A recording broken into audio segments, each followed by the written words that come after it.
turn our attention to other issues here. The Ashanti Regional Director of the National Service Secretariat has rendered an unqualified apology to the general public and the Ghana Registered Nurses and Midwives Association as he gives assurances his confrontation with a nurse at the Mensah Government Hospital will not repeat itself. Alex Opoku-Mensah is reported to have barged into the surgical ward of the hospital where his daughter is currently serving as a house officer and verbally abused and threatened the nurse who is said to have chastised his daughter over a wrong prescription. The situation forced the Ghana Registered Nurses and Midwives Association to threaten withdrawal of their services if no action was taken by authorities. But upon reflection, Alex Opoku-Mensah has apologized and he's giving assurances that the incident will not recur. So let's bring you excerpts of what it is that the gentleman at the center of this has been indicating. He says that, I understand the disappointment and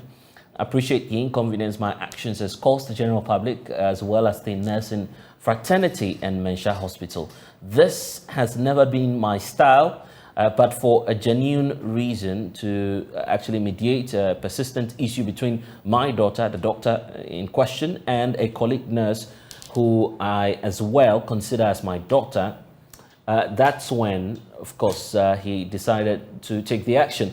He continues to say that I do apologize for any mishap and assure all that there shall not be a repetition of such. I look forward to maintaining a cordial relationship between any affected person. And that's from the man at the center of this. So what's the reaction of the general group, that's the Ghana Registered Nurses and Midwives Association, to this? Joining us is David Chum Tinkran Chum. He's the General Secretary for the Ghana Registered Nurses and Midwives Association. Thank you, sir, for your time. So finally, the man at the center of this is apologizing. He says, well, this will not repeat itself. Are you revoking that ultimatum that you earlier issued? Good evening, my brother, and good evening to your viewers. As far as we are concerned, this is not an apology. It's inadequate, hollow, and impenitent. You don't call this an apology. I mean, the lady in question was never apologized to. Okay, the apology for the statement was quite evasive, and as far as we are concerned, we still stand by our position. No, but he says, and take a look at what he's saying. He says this is a persistent matter, and he was simply trying to mediate the issue. So it appears that you'd have to do some further checks, right? He has no basis to mediate anything. Okay? If he felt that whatever was happening was not good enough, or what he was supposed to do was not to put the law in his own hands, but to go to the facility and report to the leadership of that facility. He claims to be a leader.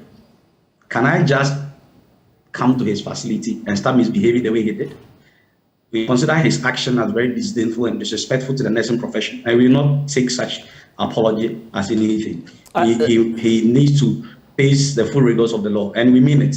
Mind you, about 2 years ago, we lost a community health nurse in Sabia in Ashanti region. In such a dastardly act, the lady was clapped to death for no apparent reason. Okay? And these are how it starts. So we take his threats very, very seriously. And nobody should joke with this decision that we are embarking on. Look, several nurses and midwives are leaving this country on a daily basis. The few of us who want to stay to sacrifice, to take care of the good people of this country, will not allow such miscreants to intimidate them in any way. Let's talk about the standards then.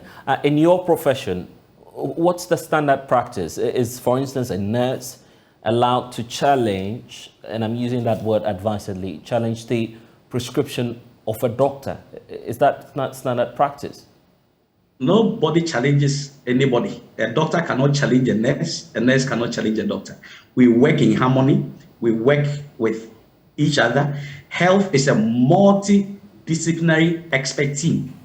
So each work or each personnel complements the other, and nobody is supreme over the other. You see, if a doctor makes a prescription, and I think that I have a suggestion to make, I'm obliged to do that.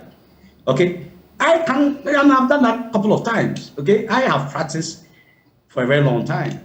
And when I was actively practicing at the clinical area as a nurse anesthetist, cases come to theater, or surgeons bring cases to theater, and I make certain recommendations. For instance, if there are cases that require further examination or further investigations in terms of radiological or whatever, right, and we are able to do that. So we work together. So it's not like a nurse cannot challenge a doctor. Who says so? And I'm saying that there's nothing like challenging anybody. We work in the best interest of patients. So whatever we will do collectively to inure to the benefit of the patient is what we do. And one of the major, if you like, responsibilities of nurses and midwives is become patient surrogates. People don't understand it. When we say that you are a surrogate person, you stand in for the person. So for instance, if I receive a patient on my ward, the parents are not there, the husband is not there, it is incumbent upon nurses and midwives to stand in for them. That is not to say that maybe any other health personnel will harm anybody.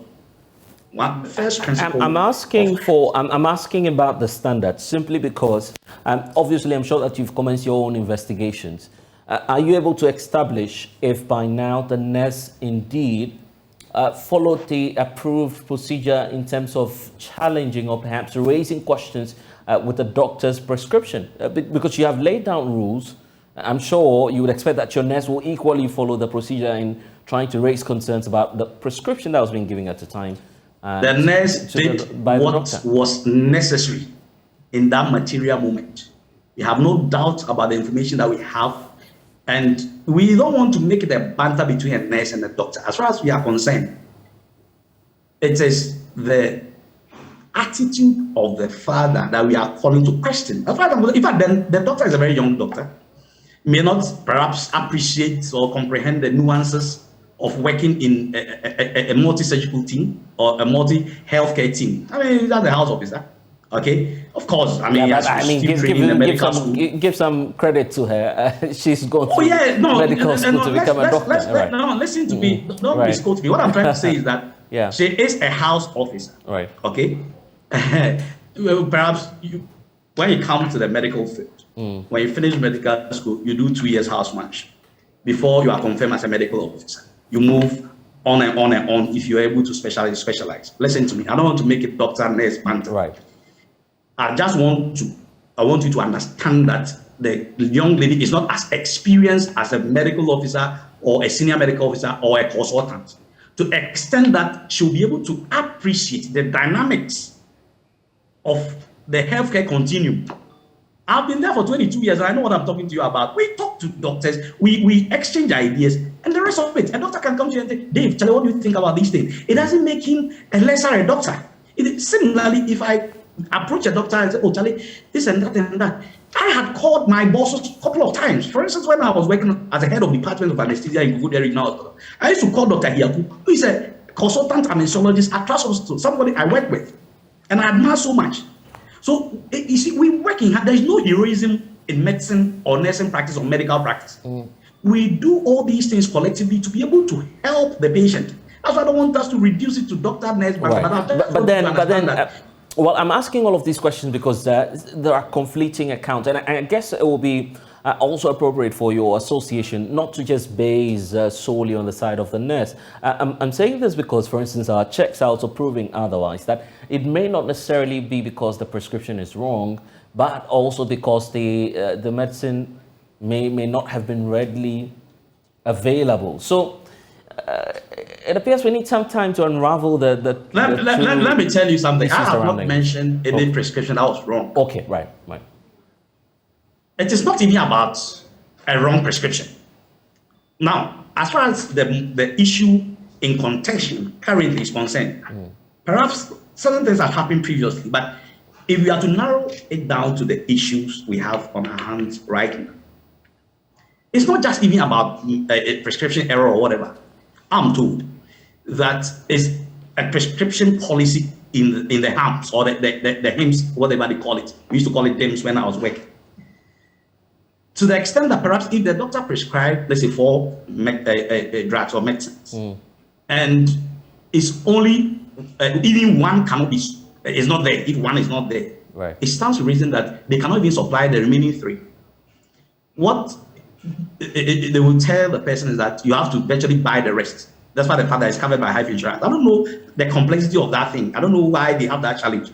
Because I think that if, for instance, a doctor has written 4 medications and it's only 3 that are available, you sell the 3.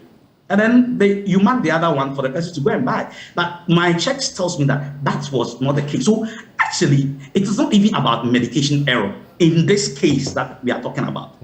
It was just because the medication could not be supplied. Okay, and therefore the nurse called the doctor to come and write another medication to enable them access those medications to be able to serve. Basically, that is it. right. And look, they called this young lady a couple of times, and she couldn't pick. Or it went through, but she didn't pick. But a doctor on duty was approached, and that doctor actually called this young lady, and she came. So the nurse was like, "Oh, so no, we have called you several times. You didn't pick. Is it because? But why is that when your colleague called you came?" So the issue was settled. Okay, the issue was settled between the doctor and the nurse there and there. It wasn't even a major issue, but it got escalated by the intervention of the father, the rude intervention of the father. I hope you understand what I'm saying. So it's not like the doctor prescribed wrong medication and the nurse was seeking to challenge or whatever. And what I'm trying to say is that we don't challenge anybody. Right. We and all it appears you're not forgiving on this matter at all. And I guess that's why you're going to the extent of asking that this said director be dismissed. That's extreme, isn't it? He ought to be dismissed. And we are serious about that because he is not fit for purpose to occupy that position that he's occupying. And we are very serious about it. Okay? We are very, very serious about it. We have disdainfully treated nurses in this country as though they are not human beings. And those kind of things will not continue. We are not going to accept that as leaders because see, the people are sacrificing so much. If I told you the number of nurses that have left the shores of this country, the few that are sacrificing to stay with this meager salary, you just run around because you are national service, whatever boss, a regional boss. So then if you become the head of national service in Ghana, then all of us, you begin to walk on our heads. What kind of behavior is that? What will you lose as an association if you just pardon him and ask for a broader consultation to deal with this systemic challenges that you have? I'm saying that we take it very, very seriously because of what has happened in the past to our nurses. This is not the first. There are several cases on there where nurses have been molested by other patients. Recently, it even happened at Lakema Hospital and the rest of it, where patient relatives came to the hospital and molested nurses and insulted them as if they don't matter. We will not allow such a thing. We will not countenance those kind of things. You understand what I'm saying? They are professionals in their own right. If you're a national service boss, who are you? So the ultimatum stands. Is that correct?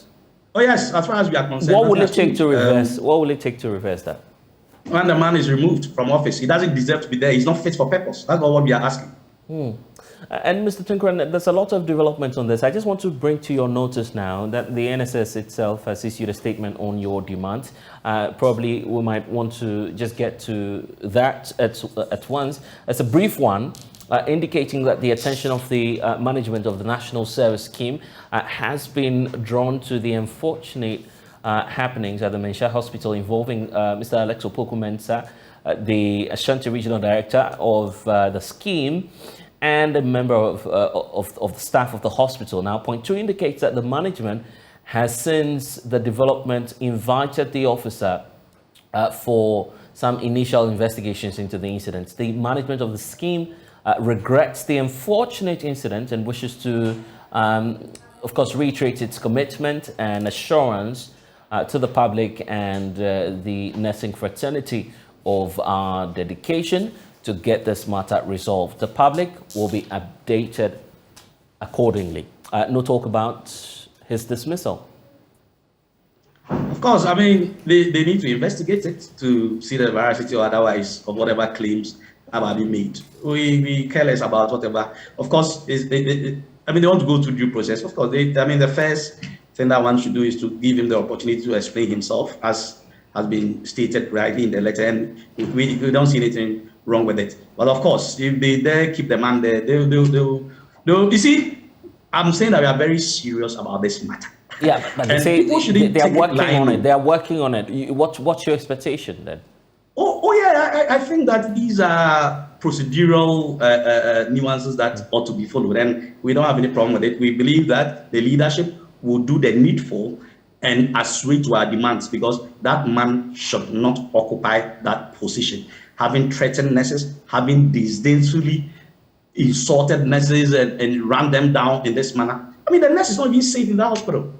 You understand? Now, as I speak with you, we have removed the nurse from the hospital as quickly as possible. Oh, you we have given why have you taken her? There are several nurses who have specialized as clinical psychologists. They called me this morning, and as I speak with you, we have removed the said nurse, and with permission of the leadership of the hospital, and we are giving psychological support to the nurse. Why did you take that decision? Holistically, yeah. I'm interested in knowing about that story. But why did you take her out of the facility? At least beyond the threats from this gentleman, we've not seen any other action threatening her life. Oh, you can't sit down for her to be clapped to death before we do the needful. Don't forget that I mentioned an incident to you. Okay, so we want to be very proactive, not reactive in this matter. So, as I've said, she is not psychologically and emotionally stable to even provide nursing services, and that's why we have removed her from the hospital. And we have a clinical psychologist who is taking her through other lessons and stuff like that. I believe that she'll come back to herself very soon, because she can even commit suicide on this matter. I mean, you see, we shouldn't take down these things lying low. Right, we have worked in the health sector for a very long time, and we appreciate the challenges of these issues, and we are doing what is needed to protect our people. Finally, let me give you the scenario. Probably we could end our conversation on that point. If you don't necessarily have the director for the Ashanti Region NSS dismissed, and you have a situation where after the procedural processes are exhausted by leadership of NSS, they deem it fit to say repost the director or reassign him to other portfolios. Will that end the matter? Well, we will take such decision when we get there, because you see, this is not the Vincent Crimes decision. This is the decision of the National Executive Committee and the entire nurses of the midwives in this country.